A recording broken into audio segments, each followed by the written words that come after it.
I bid you welcome as we continue with the very last segment in the life of the soul.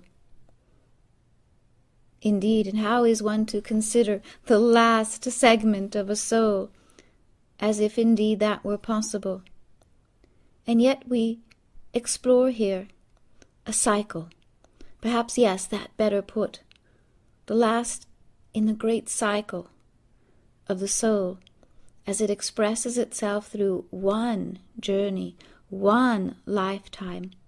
Here perhaps a pause as we recall the timelessness of a soul, its eternal nature, unmeasured and untethered by time, by the passage of time, noticing its life, its full expression in a human body, noticing how the body and mind and spirit watch the passage of time, the ticking of the clock, the movement of the pages of a calendar from one year to the next.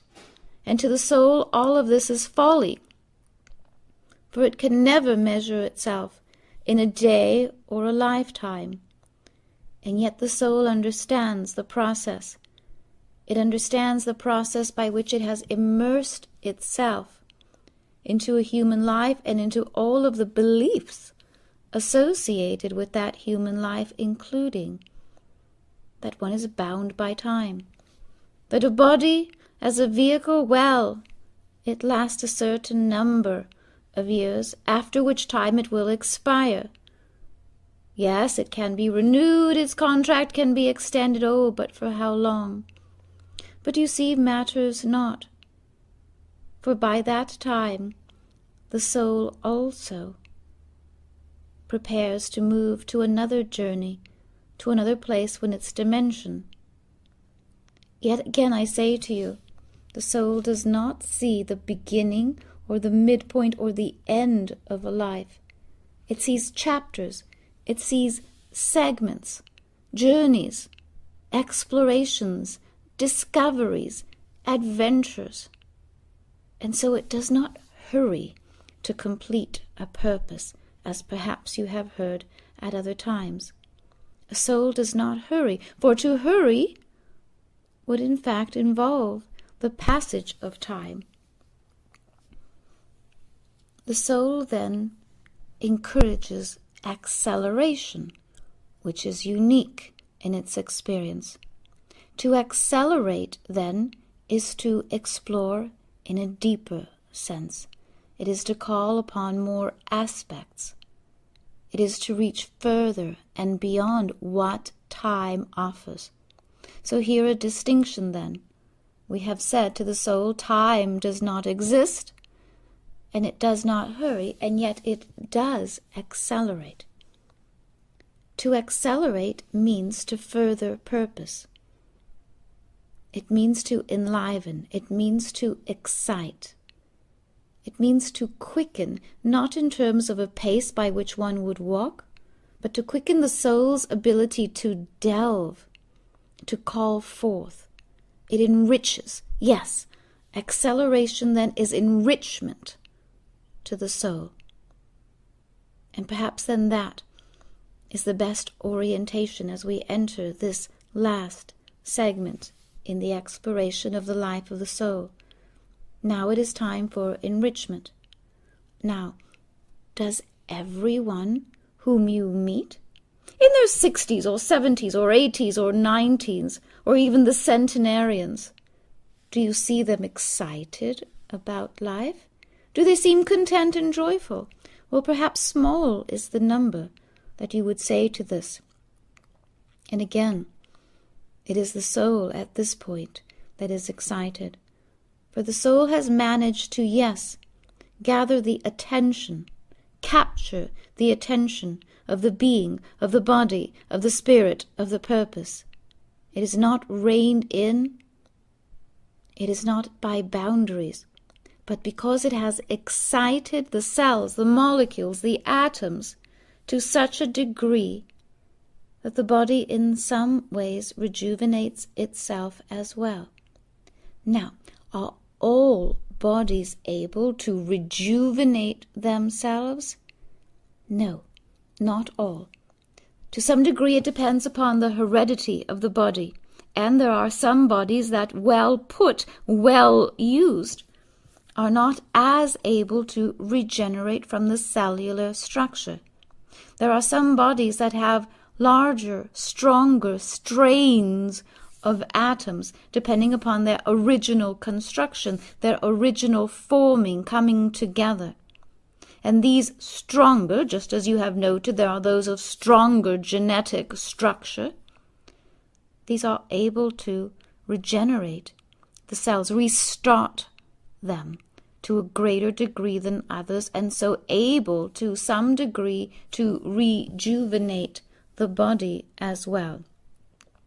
Can the intention of the being, make up for the disadvantage of a physical structure? Yes, to some degree, a very strong intention, gathered by observing the physical and non-physical properties of life, one cannot bypass or completely avoid, but one can instill within the body such a great trust, such a great communion and understanding of life itself, that the cells literally obey. Obeisance. The soul, then, is under command of the body, mind, and spirit. Again, this is not possible, it is not automatic in all beings. And here we must say that the distinction comes from those that would perhaps be considered old souls. How can you tell an old soul from a new one? Well, by some standards I will say to you that not many young souls will last in their bodies high into the 70s and 80s and 90s and beyond. For one must have control of the body. By then one must have command of one's faculties. And to the younger souls, just as those that might be younger at piloting vehicles, there is a recklessness about it. There is a recklessness that simply believes that the body, which is no more than a physical vehicle after all, can simply last and last and last and last, or there is a disregard for whether it will last or not. For the younger soul is interested in as many adventures as soon as possible, and so it pays little mind to managing a body to its long-lasting second and third births, or abilities to rejuvenate or to call upon. So that is one of the simplest ways to tell. Does it mean that every senior citizen you come across is also an old soul? No, not necessarily. So indeed there are more subtleties here. An old soul can be seen, however. An older soul, I will tell you, is more patient, though not necessarily more kind, for at times patience also has a kind of intolerance associated with it as well. An older soul is one that, yes, does not judge. An older soul will say, "Do as you wish. It will come out just fine in the end. Do as you wish. If it is not this time, it will be next time. Do what you like. You will be guided. Do what you think. The minefield of the mind is worth exploring. Do what you feel. Your heart will not belie nor betray you. Do what you must. Follow the organized thought. Follow so until you can lead." So you see, one can indeed find the older souls, and when you do, well, 'tis worth tipping your hat to them. 'Tis worth giving them a handshake, a small bow, a gratitude, for one day they will leave behind that vehicle, and I assure you they will leave it behind much as they have found it, vacant but whole, something to aspire to. In this next phase of life, the soul's last phase with regards to the present incarnation, the soul begins to revive almost everything it begins to retrieve older thoughts that it considered but had never quite made a decision on. Here you will find some individuals who become very, very opinionated. They will tell you just what they think about almost anything, whether it is your business or interest or not. Is it simply because they have become older busybodies? No, not necessarily. For you see, now the soul has made it a point to retrieve all those things and thoughts that had been left undone. If longer ago the soul did not have an opinion because it wished to gather more experience, now it does. Now it comes full circle. Now it sees its own reflection. Now, in order to see your own reflection, I assure you, you must be willing to see your own shadow as well. So here you have as well, then, the soul who has come and gone and come again. The soul who has seen the shadow and the light, and found the uniqueness in each one, found, as a matter of fact, that they are both brother and sister, that they are cousins both sharing the same throne, that they are equal in measure. Here the soul does not fight, neither the light nor the dark. Here you find that the soul does not immediately spend its life doing good deeds, and yet it finds that there is goodness, and it wishes to participate in that. Goodness and good deeds are not necessarily the same. Out of the goodness of a soul, then, there is the philanthropic adventure, the desire to see good acts performed in the world. That is not the same as a charitable function or a charitable donation.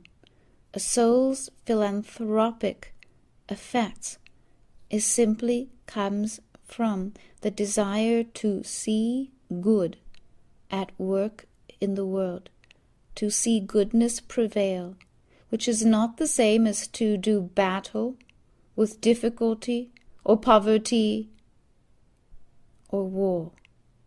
The desire to see goodness expressed in the world is the philanthropic view of the soul. And when there is a kinship between the soul and the body, mind, and spirit of the lifetime, yes, good deeds are known to come from that. Ideas that are of benefit to the young and to the old. So here is not the same as to fight for a cause, you see. Here is not the warrior. Oh no, here is the peacemaker. Here is the one that walks already between the shadows of light, or between life and death, or what it will be. For here you find those that have less and less fear of death, for instance. By now the soul has infused within the being the possibilities that life is life, and that all of life is continual. So there is no fading into the background, and rarely is there a hurry, as we said earlier, of what must be done before it is too late. No, here you have then a carefully crafted path. Without a hurry there is a stride, however. Perhaps there is an urgency to a matter, if it matters to those upon this plane. So do not mistake the urgency of a matter or the urgency of a project with the soul in a hurry to do something or to accomplish something, for these two are a bit unique. The soul now continues its adventure, seeking and moving and discovering and collaborating with others. Here you find those that have to share with others then a like mind, a like journey, a like truth. It is a time to collaborate. And of course you will find those that struggle against this as well. And here again you will find then the difference between a younger soul and an older or a more mature soul. Careful as you make the distinction that you do not see an older, a senior human being is not the same as to say that you see a senior soul, for they are much different. The soul that is in communion with the human aspect, with the mind and with the heart, here there is a great deal to be discovered. The humanitarian work begins then. What is humanitarian work? Well, it is to further certain tasks, certain thoughts or creativities that were begun longer ago or earlier in the life, or perhaps even in a life before this one. A humanitarian work, then, is a deed in favor of the present or future of humanity, and perhaps it is even to set a record aright, or to set a truth aright. Here you may even find one that discovers that in what is the remainder of this life, it wishes to correct a historical perspective.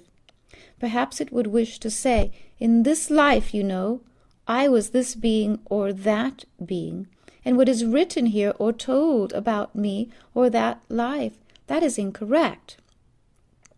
And while the soul cannot directly communicate to the human being that it wishes to change history, that is what it is doing. It begins to affect history by affecting the truth. How do you change history? Can you simply go back to this time or that time and change history? No, not necessarily, though indeed it has been done. You see, when you go back in time to change history, you change everything, including the going back. And so the very being that is in the process of going back, that going is changing and changing and changing and changing. So you cannot be the being that goes back to the changed thing without having been changed in the process. The better way to change history or to affect the future is to do so from the present moment. From the present moment, one affects or begins a new and distinct thought, one of a higher vibration, one that contains more truth, one that excites the atoms in that time more than the previous energy or truth did. Expanding upon that truth, then, all things begin to change, either to unravel in a certain way so that they can take a new course, a new direction, or without the integrity to uphold a truth. If a truth is no longer true, it will not be able to stand upon its own merit. And so anything or anyone that comes up against that less than meritorious thought or experience or being will in some way be compelled to act upon it, to change it, to move away from it, or in some way to exert energy upon it. And so that thing and the thoughts associated with that thing become changed. And so here I tell you that there are many that will come from other lives to this one. And if, a little bit like you would think about a meal, if you finish your main course, you can have dessert. Well, if you have completed your life's work, your purpose, you are then, yes, free to exert influence, to exert force upon the present moment in such a way as to correct another time or place or purpose or truth or lifetime. There are those then that you will find that set about that course, set aside, discerning how to change, how to restore a good name, how to give credit to one who may have created or been the inventor of something and did not get credit for that in that lifetime. And so truths are revisited in one way or another. And that is why it matters not, again, to the soul what credit is given for its accomplishments. The human may care to be noticed for what it has designed or engraved upon life, but the soul is not so interested in being given credit or accolades in a certain life for having created or invented something new. It knows, again, because it does not measure itself based upon time, that all that it does, in good measure, is accepted, is notable, is useful, is practical, is loving, and, in its own time and place, will come to its own full and complete accord. The benefit of the soul is that it sees far into the future, far into the past, if necessary, and whether or not it conveys this to the human aspect, it is seen nonetheless. You see many tomorrows, you see many horizons, but you do not see them all. You cannot yet imagine how the rest of this life will go, and you cannot imagine what will be in the next life, but the soul can. The soul already begins to create, to research, to call upon, to prepare a next life, each one then being purposeful and plentiful and full. Once the purpose of one life is complete, the next life is already being planned. So here I tell you that for those that say, "Oh, this is my last lifetime upon the earth, don't you know?"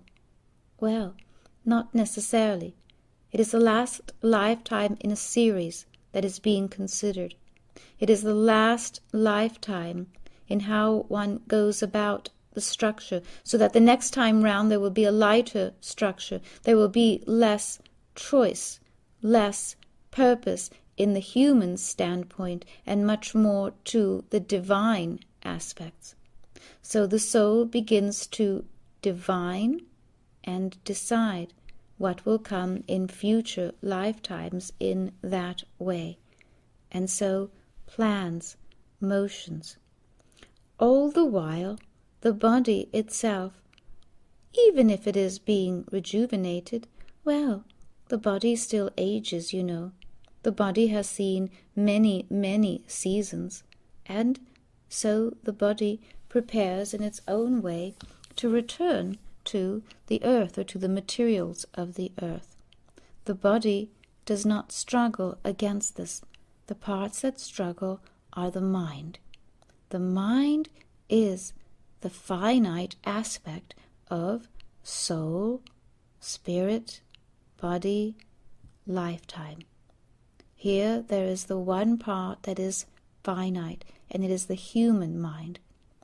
Now, you are imbued with an infinite mind, mind of Creator, universal mind, divinity mind, or what you will term it.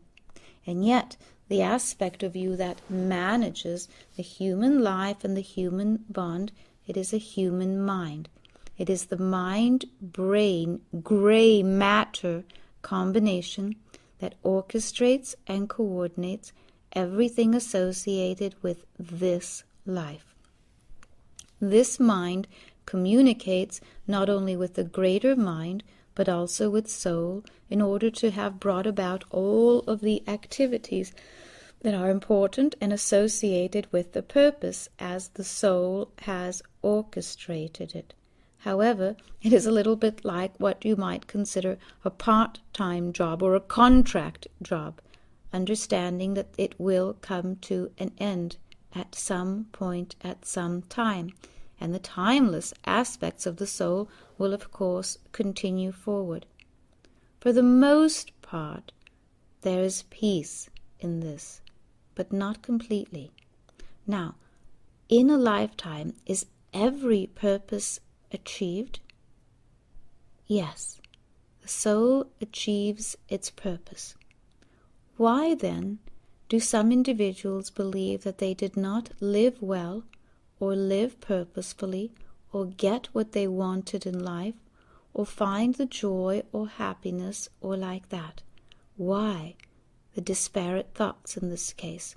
Well, the answer being that while the soul was resourceful in all of its capacities to know and to see and undertake a purpose, the mind could only participate in this to the degree that it was conscious in the process.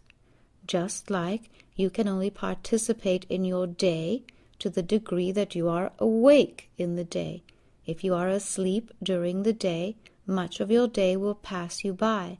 It will go unnoticed by you, even if you were alive and breathing during the time.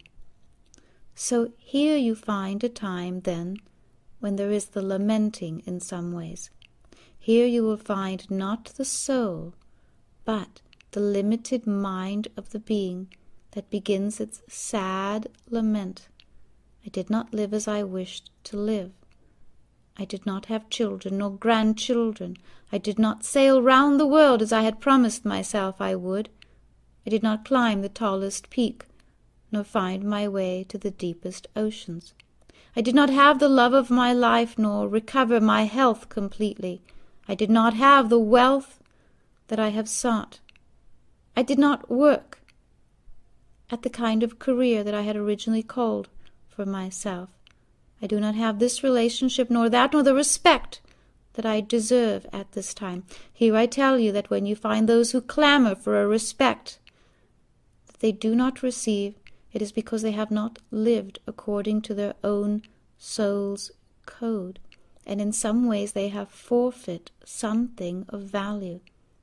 At this late juncture, just as a child would set about its whining and its crying, the older individual would set aside time to demand from others what it did not get, what it did not give to others. And here you will find those crotchety in their own ways, alone and lonely in their thoughts, rambling on about how it is, and who listens and who does not listen, and like that. Again, another example you may note, for you will see that the older souls rarely set about this way.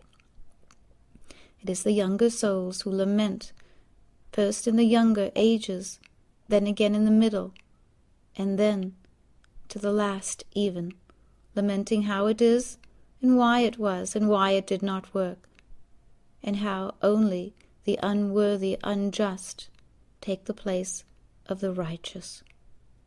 So be it. Note those that are around you, and when you see ones in this capacity, you may simply say to yourself, now there goes a younger soul still.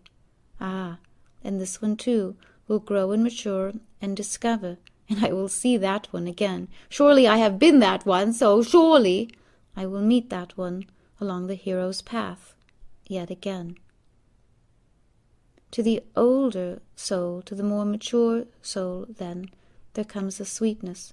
Matters not even if the body begins to slowly, or even in a greater pace, accelerate its deterioration a little bit more. The older soul will say, ah, and life is sweet. Ah, and I have lived well, and how short is life. And oh, what I would like to do still. Whether I do or not is irrelevant, but I tell you I would still like to do this, to know this, to go here or there. I would like to impart wisdom or to share joys. I would like yet to do the silliest and smallest of things. I would like to taste what life still has to offer.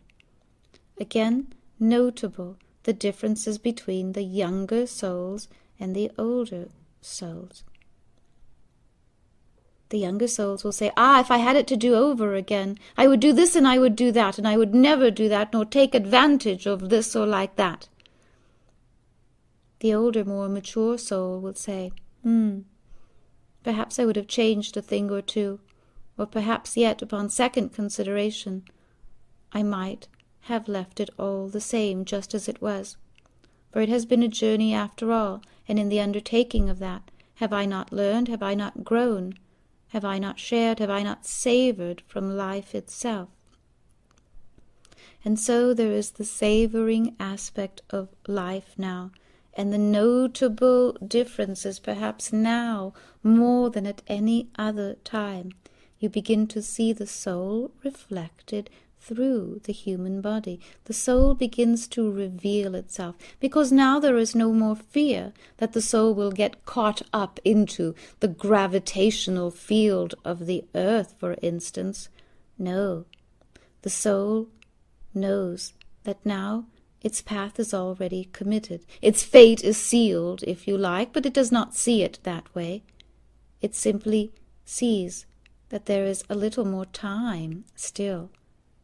Now it sees time as something playful, something that it can toy with. It can stay or go. It can infuse its body with a little bit more energy or not.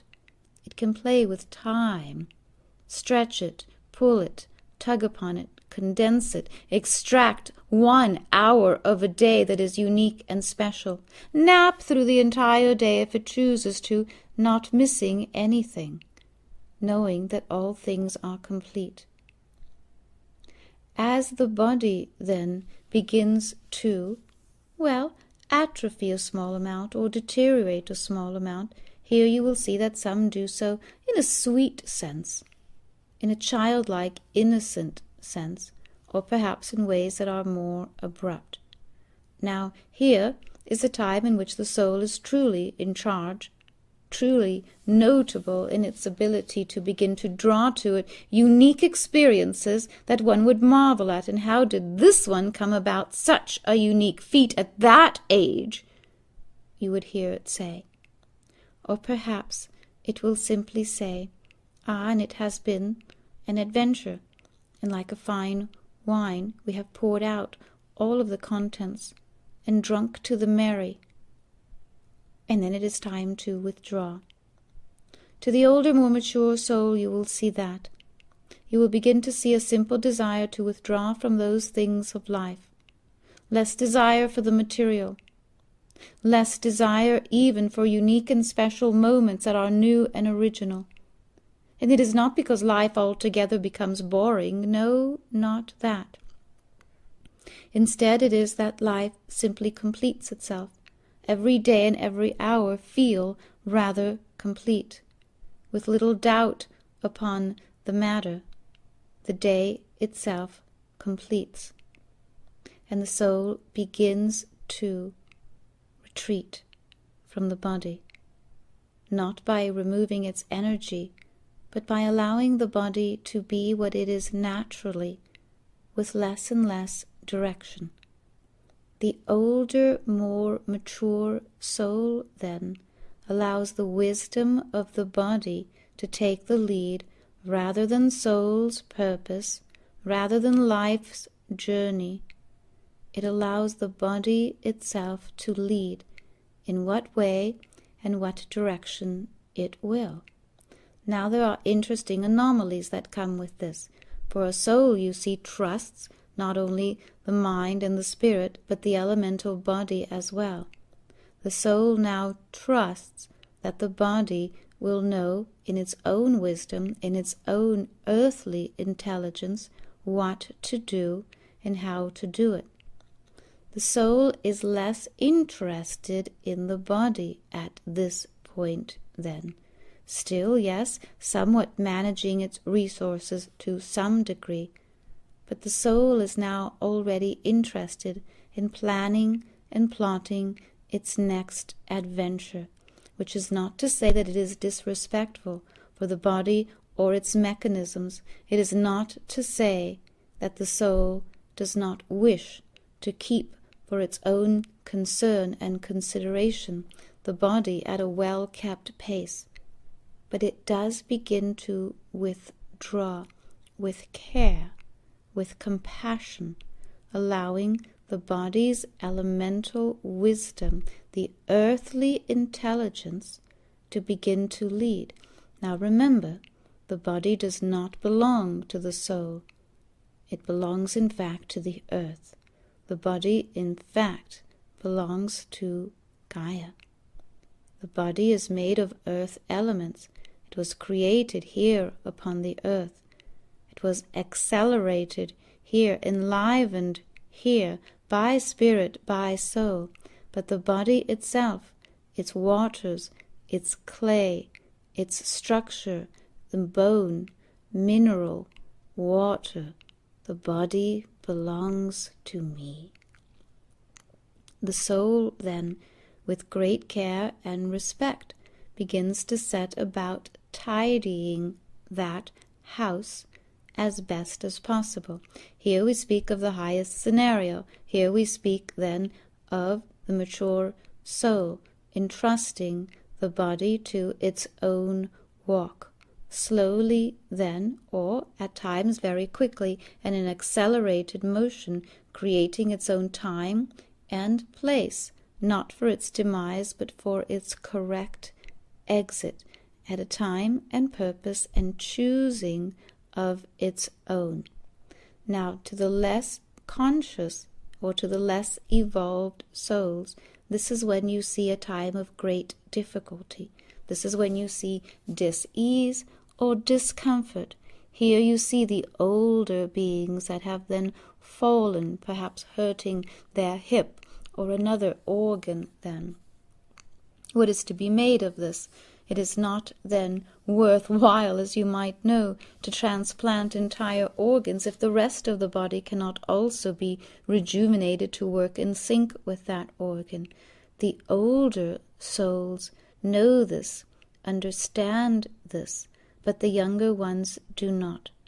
So the younger souls then become in more difficult states, hurting themselves one day after the next, creating one malady after another, one discomfort, illness, or dis-ease, and, for the most part, bringing others into that experience as well. Help me, pull me, fix me, take me, and like that. Again, these are experiences associated with a younger soul. This is not to say that there is judgment for one or the other, for there is always purpose in the discovery of this, and there is much to be discovered in the process, yes. The older soul will then set about, its final checks, if you like, discovering and choosing for itself its own completions, saying its goodbyes, or beginning to withdraw in just the way that it does, and content to do so. The soul's journey, then, the soul's participation in life begins to find a gradual, complete movement of all that is light. There are changes to be noted in the body. There are changes to be noted in the eyes, the windows to the soul, yes? Many times the eyes become lighter in color, not simply clouded over with less an ability to see clearly. No, the eyes themselves take on a lighter quality about them. More light enters the structure, and they find themselves lighter in being as well. This is the case with many older, more mature bodies and more mature souls as well. The bodies become less in density. They begin to release less weight. They begin to release thoughts. They begin to release dense, weighted thoughts, so that they are more uplifted in the process as well. Sometimes this process of releasing density calls upon the body to sleep more in the process. So you will see that older individuals require a little bit more sleep or more naps. It is not that they are tired, I assure you. It is in some ways that the soul already wishes to be elsewhere, and so it prepares and cares for the body a great deal. It uses that body to dream, spell its next life, to begin to weave already the ideas of a next life. And yes, it gives glimpses and purpose to this life as well. In other words, the completion of this life affords at times the ability to see the next life and even to participate in it to a same degree. You see, it is not that the soul will choose the same body or the same being or the same life, but it is a gift. And why not? And why not? It is a gift that the soul says, look, this is the direction that we are moving in. Look, this is what I am creating. Would you like to see the future? Would you like to see an adventure? And so there are dreams. Older individuals, as you know, have great and grand dreams. They could not even begin to describe them, for their reality comes from a different place in which the soul has given them a gift, a glimpse to see and to do. Do all individuals have this ability? No. The soul must be in deep communion. There must be a sufficient union between soul and being or body for the most part during the life, and especially during this phase. Otherwise, it would only seem to be a dream to the older human being, and a dream that is not remembered at that. Only when there is a deep and abiding respect and communion in all of the areas of body, mind, spirit, then there is the acceleration in which the soul can infuse a great light and a great understanding for the beingness and for the body. Well then, somewhat we return to our beginning point. Can the soul die? No, it cannot. A soul is an eternal nature. It is a thingless thing. It is a thought that has never existed. It is experience that it has created. It is that which is and is not. And because it is neither is nor is not, it is. A little bit of a paradox, yet you will see that you can reconcile it with a little bit of attention upon that. So the soul knows that it cannot terminate itself, and yet knows as well that it has used the body, the vehicle, to its highest capacity. The most mature of the souls, then, will find the perfect time and place and coordinated effort by which to gently put down the body, which knows as well in its own elemental way that it has completed its journey. In this case, the mind does not struggle. It does not struggle to power or to overpower. Here you have individuals, then, with just enough time to say a fond goodbye to loved ones or to friends, or those that wish once more to take themselves to a certain place that was endearing to them at some point in their life. Here you have a well-organized, a well-crafted exit, and while that is not always the case, it is certainly plentiful enough. The young soul is not always able to orchestrate so much. It has not yet learned. For instance, imagine a young cook struggling in the kitchen to make in time all things for a well-coordinated and set meal. Well, the young soul is a little bit like that. It is very difficult for it to coordinate all of the exit points, the strategies, the completions, to manage body, mind, spirit, and relation.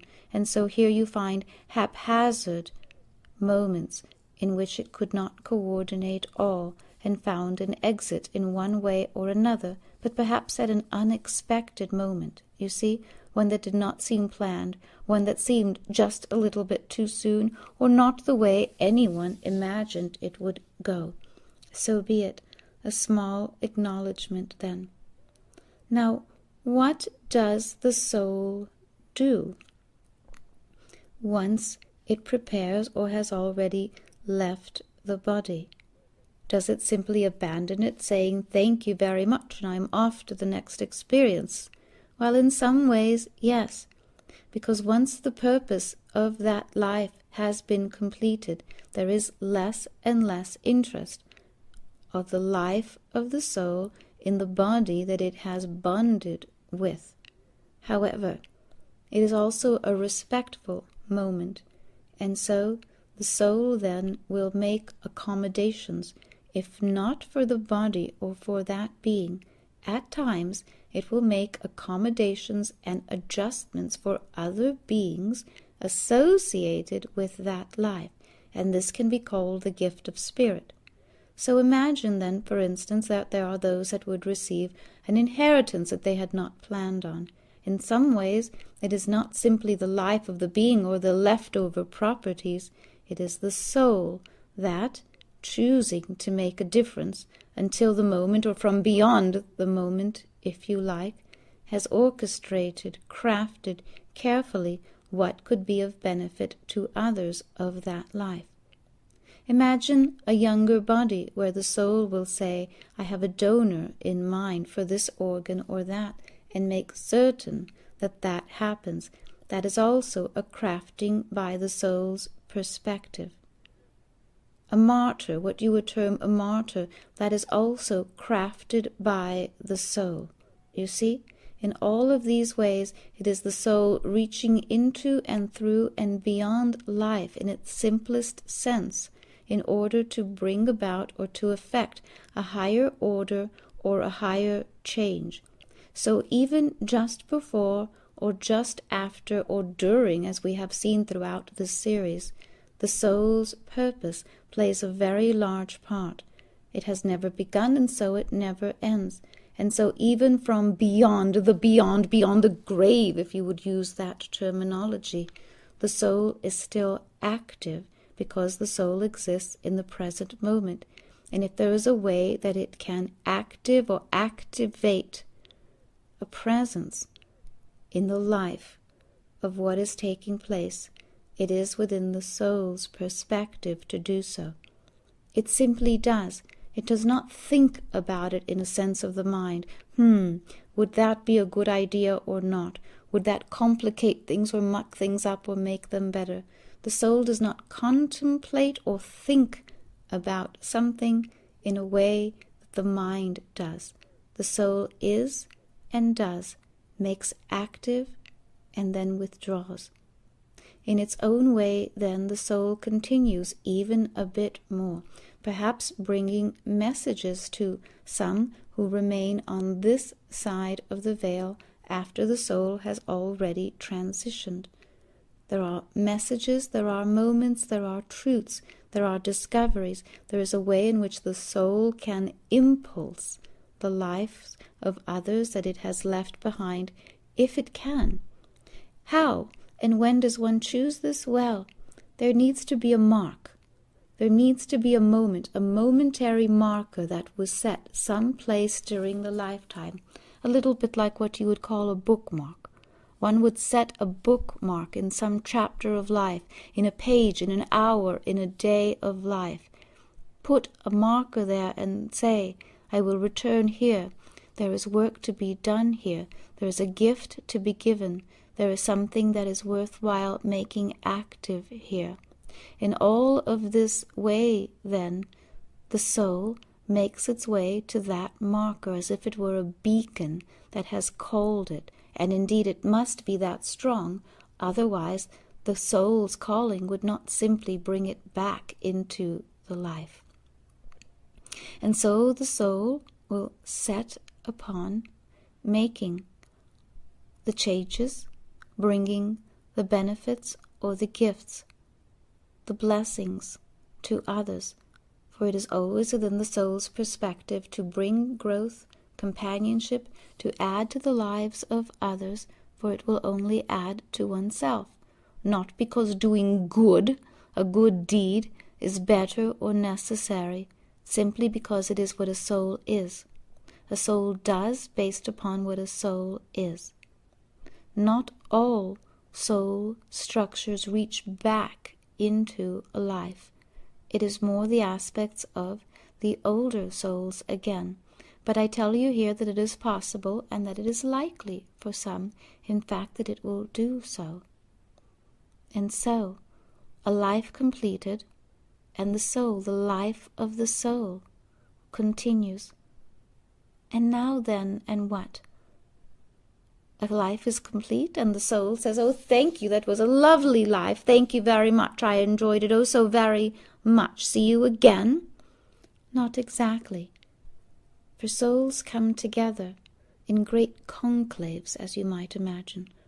If perhaps you can imagine the great gathering of angels, an angelic conference.